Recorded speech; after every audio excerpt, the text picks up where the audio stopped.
I'm doing a multi-part suite like I was Cat Stevens. This is my Foreigner or something. But I wanted to make a point out of what ended up being part one, and part one took so damn long that I was like, screw it, we're cutting it, and then we'll get to part two.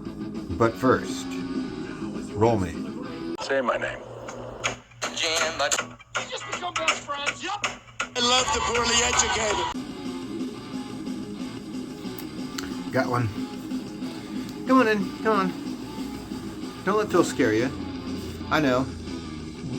Black guy is scary, but he's harmless. Aren't you, Phil? Don't listen to him. He's joking. Alright. Shake my hand. Hi, diddly hey. Neighborino. It's Jim. It's you. Can't forget Phil. People always want it. You know how it is, the black guy. Everyone wants to kind of just pretend he's not here. You know what? We're not having that, all right? We're stopping the video right here. You look Phil in the eye, like a man. Shake Phil's hand. Go on. Don't be shy. He won't bite. There you go. You didn't shake his hand. Don't think we're going to forget that one. I'm not judging. I'll be like, hey man, I know how it is. Some people, they can't be seen associating with your kind. But Phil's can hold it against you. Just saying. I don't think that matters to them, Phil. The kind of guy that's not going to shake your hand. I don't think it's going to concern him what you think of that fact. To be honest. Just saying. I just wanted to get that cleared out, alright? We cleared the air here, alright? We don't leave any dirty laundry unaired. Phil, in fact, actually tells me that his wife would appreciate it if I at least washed my laundry before I left it to air in the clothesline. And I'd be like, Phil, I don't understand your wife. That's all I can say on this one.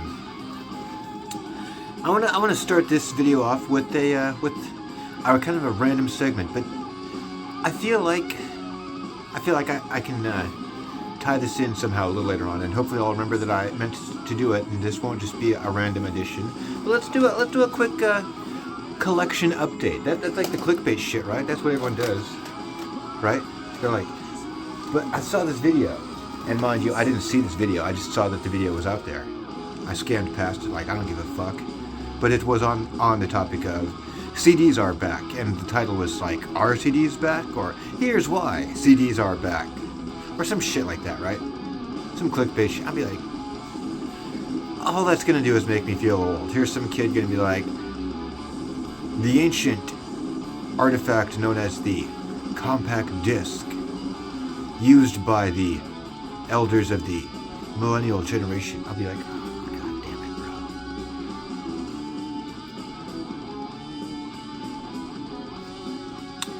bro. I was kind of glad to see cassettes are back, but I'd be like, for me, cassettes never went away. And the difference between cassettes and CDs, I'd be like, for me, cassettes never went away, right? Like, I'd be talking old school shit. So I was kind of glad to hear cassettes coming back. I'd be like, that's cool. But I can tell you why cassettes came back and why it's more of a thing that cassettes come back than if CDs didn't come back or are back or like what the fuck ever, right?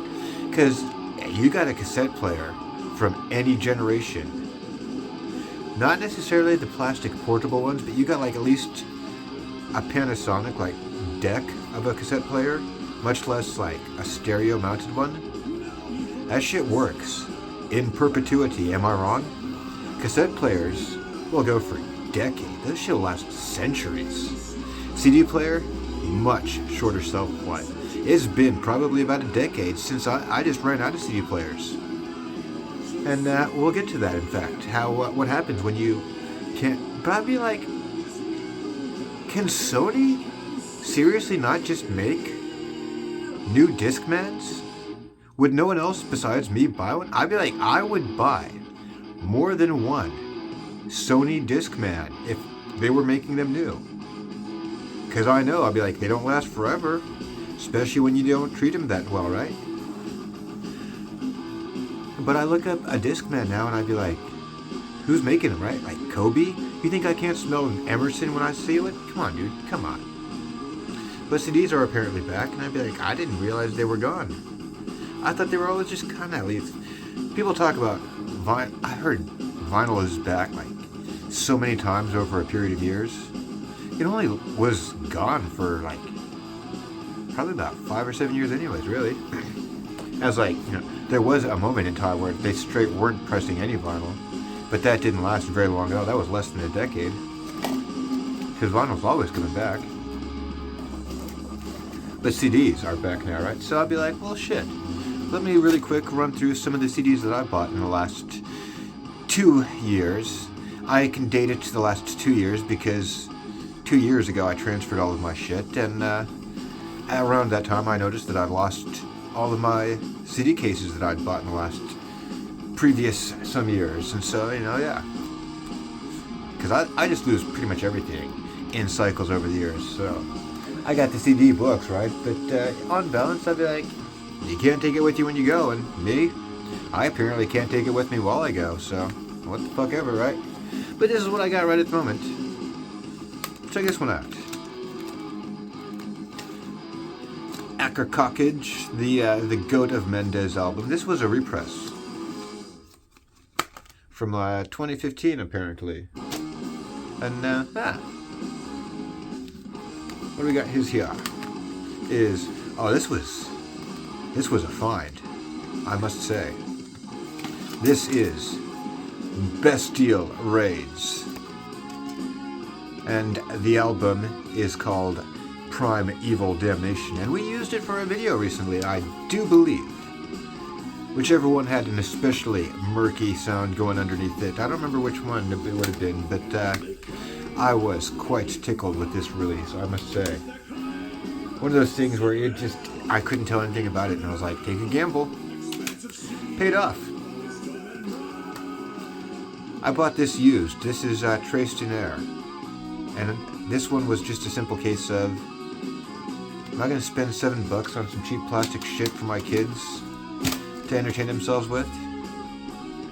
Or am I going to indulge myself with $7 worth of some cheap plastic shit? And just own 2 Cynic albums for no reason I will ever be able to explain to myself or to God. I have picked up a couple of Diocletian albums in the last couple of years, and I found them both worthwhile, I think. One of them's got Dude from Black Witchery. How about that? I was like, oh. That's some legitimacy stamped right there, bro. The most recent Dodheimsgard, and there's a Dodheimsgard album before this that I still have not been able to work my way fully through and comprehend. So I've got a Dodheimsgard backlog building up. But this one, I'd be like, I already feel like this one's going to test my tolerance even more than Umbra Omega.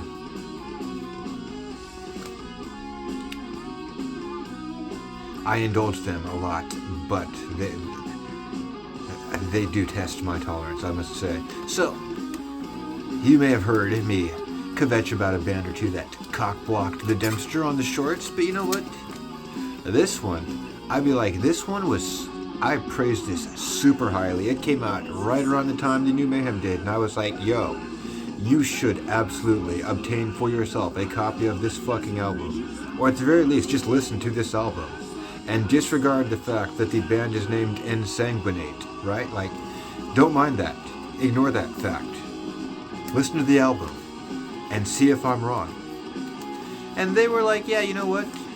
We're from Hungary or like Bulgaria or something, but fuck you. Like, AI cock blocks your short. And I'd be like, you think I'm gonna forget this? But you know what? That's how fucking good this album was. I bought it anyway. And we are not listening to it right now because they would strike the video down. Bastards. This one is a Funeral Throne. It's another one where I was like, I can't tell much about it, but it's dice, and it was a gamble that didn't pay off that well. I don't like Funeral Throne as much as Bestial Raids. Ditto this one. This was High Moth, and it looked kind of like it could have been Catharsis, so I was like, yeah, fuck it. It could have been Catharsis, but it wasn't, and it's on Southern Lord, but I didn't know that before I got the shrink wrap off, and I feel a little bit used about that. But Southern Lord did get Orcustus, so it's not like they haven't been a total loss.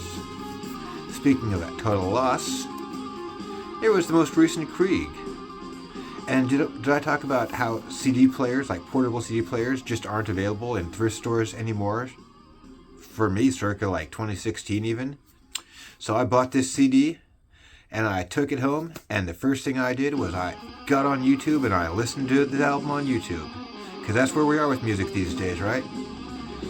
And one person in the comments called it correctly. This album fucking sucks. I recommend all Krieg previous to this album. And at this point I'd be like, wow, that went south. I'd heard motherfucker was like courting hipster shit, but you know, like, he was dallying about with the guy from Knock Mischief and still putting out good music. I don't know what happened. Got the new Mayhem. We talked about that, right? They cock-blocked us short, but I'd be like, it's Mayhem. They're allowed. This was a Mortuary Drape album that I think I didn't realize was like, I thought it must have been a repress, and I don't think it actually was. I think this is a newer album.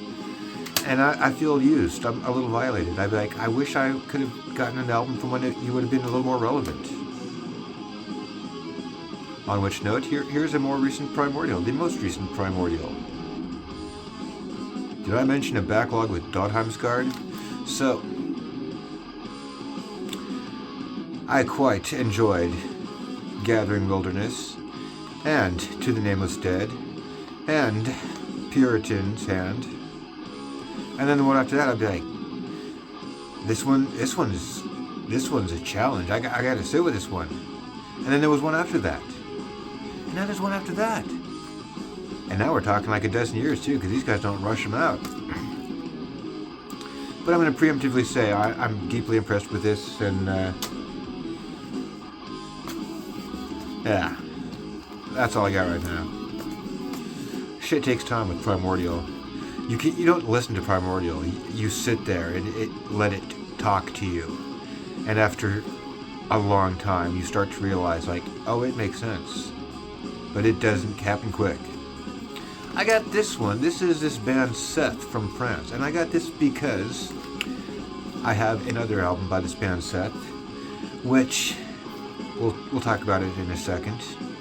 But I let slip to somebody that, oh yeah, this band is from France. And she was like, and so we listened to it a lot, and I'd be like, I want to compare this album by this band Seth to this album of similar vintage by this band Seer Bliss. Because Seer Bliss is a band I'd be like, this band has always been interesting. I've always appreciated this band for that, and for just the brass, because I'd be like, that's cool. If you're going to do any kind of like Fey instrumentation, why not brass, right? Now this one, so I got this album Silent Howling by this band because the cover of it looked kind of cool. It's like this bird strung up, right? The album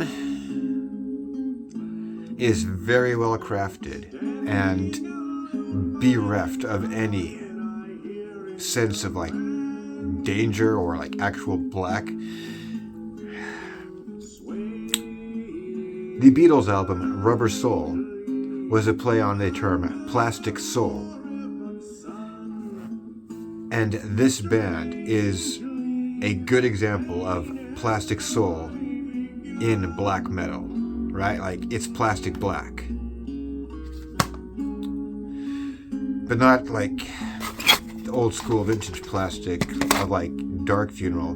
It's the colorful soon to disintegrate plastic of modern cassettes. So I'd be like, it's more interesting at least for plastic. But you know what? The new Sear Bliss is much more interesting. And yeah, much more Dempsey recommended. Recently stuck in the pile there was a most recent Shining. And I kind of feel like they might have put out an album in the 1990s by now, because I stuck with them up through 10, but I'd be like, I gotta listen to it a couple more times before I really write it off. But the fact that I haven't gotten to that yet is itself a statement that it doesn't look good for you. I got to new Slagmauer because I was kind of impressed by it. And I also picked it. This was used, but this was a Slufeg, which we are cranking right now. And I did not expect to enjoy this when I bought this. I bought this because the guy gives really interesting interviews, and I'd be like, I think I already don't like it, but I want to hear what his band sounds like. This band that I've been reading interviews with for like so many, because dude's an interesting motherfucker. The band, I'd be like, at least I got it used, right? So yeah, that was the collection update. CDs are back in style, or at least in Dempsey's case, they've never gone out of style. I'd be like, fuck yeah. It's all about the physical format, right? I mean, not as much with a lot of the newer things, because a lot of this stuff isn't even getting physical format released anymore. So it's a new world, it's a new model, right? But that is a statement in and of itself. I'd be like, this says something about just music in this day and age, right? Like, it's going to be a fundamentally different thing, and we may not recognize it right now. And especially those of us in my demographic won't recognize it because we're old, bro. But when the kids that are doing the current contemporaneous death metal are in our age bracket, right? Like, they're going to have a fundamentally different understanding 20 years removed from our own, right? And it's going to be more different than mine is to those 10 years removed from myself, because what happened in that time to the format is like people that are 10 years behind me and like catching in on death metal from very first wave, we share the format, right? Like the whole delivery thing, and it was previous to the internet.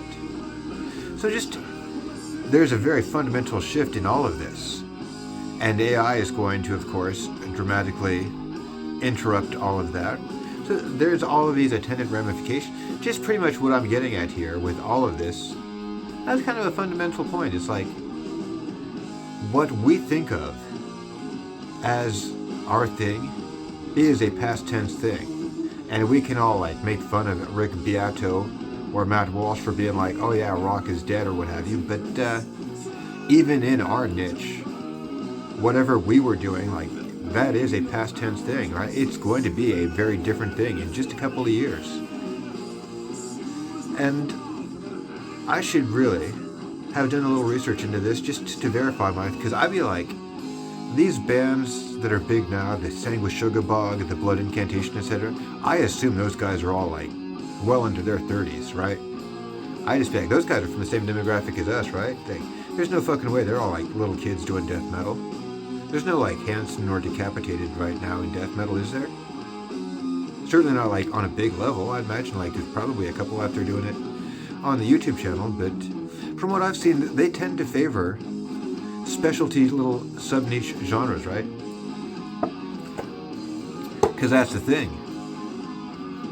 We're at a point now where those things are themselves forms that people, it's not just something that one band does. It's like something that has become its own little expanding universe within these expanding universes. Little petals blooming on the original stem, right? So there's going to be a point, and I'm pretty certain that point already exists, where those of us who think of death metal in the sense of like Cannibal Corpse and Dying Fetus as being very similar things, right? Like, equates to the kids of today as the guys to us who are like Black Sabbath and Styx, right? Although that said, I just reach for Styx because like that's my immediate go-to example for something that like, you know, some old man bullshit. But all metal guys that I've ever met of a certain age, regardless of like how true or how cold they may be, like just at a certain age, and it was roughly around 10 years older than myself. So any guy that's into metal and born before 1971, 72, say, loves Styx, in my experience, right? Like, I've never met one that didn't just... And they let it slip at the most random-ass times. Sometimes super casual. Sometimes someone will mention it, or, like, it'll come up in conversation, and they'll just pop in. But... And it's, like, true of guys in my personal life, and just every metalhead of that vintage, that... like Carl Sanders, straight up, and I don't know if there's any other guys from like, you know, Carl Sanders' age, right? But you know, Glenn Benton would say it if you caught him at the wrong time. Like if he didn't think there was a camera on him, Glenn Benton would be like, I fucking love Styx. You walk up behind him and start going, Domo arigato, Mr. Roboto, and Glenn is like, Domo. I've seen it happen. Glenn's never going to see this. Doesn't matter. So, what was I talking about Styx? Just because we're talking about lame shit, right? Like, that's where we're at. We're lame shit. We're like old men now, right? Everything old is new again, right? But also everything new is old again. Or something like that. Everything new will be old, and everything old is new again. I don't know. I need to listen to that, actually. That Project Beharit disc. I gotta say, that one, Satanic Warmaster did that better than Beharit did. For like 3 fucking songs. That was an impressive one. I will always ever props the Project Beharit record. Although, that aside, I'd be like, I don't know if I quite understand why Satanic Warmaster is so fucking... Maybe I just haven't kept up enough. Maybe he got like really impressive. Every Mexican I know on Facebook has photos with him. Which, if he's like super racist, then he's got that going for him, right? I suppose like he's got selfies with like half of Mexico. Anyway, I had a point, but you know what? We're 20 minutes in, and I think I said enough. We're done here. Jim Dempsey, and what did we talk about, Phil? Yeah. We'll summarize and put it in the description box or some shit. Good chatting with you, but until next time, Dempsey dips.